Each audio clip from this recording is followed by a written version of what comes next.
سجدے کرتے ہیں، میں سجدے کرتا ہوں، اسے سجدوں کی حاجت ہے؟ نہیں، سجدے کی حاجت یہ تو ہماری ضرورت ہے، ہم اسے سجدہ کریں، اللہ وہ خوش ہو جائے، کیا ہو جائے؟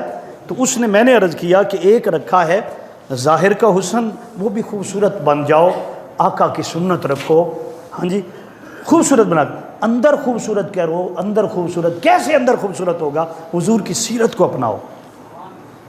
کیا اپناؤ جی؟ سیرت کیا ہے؟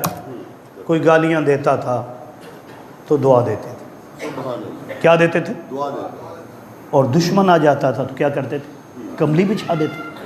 اللہ سبحان اللہ۔ یہ میرے حضور کریم آقا اس دنیا میں معاف کیا۔ اور یہاں پر میں ایک بات آپ کو بتاؤں، ایک صحابی ہیں، بعد میں صحابی بنے، پہلے وہ یمامہ کے گورنر تھے، کیا تھے؟ نام کیا تھا؟ سمامہ۔ کیا نام تھا؟ سمامہ۔ آقا نے خط لکھا تھا اس کو،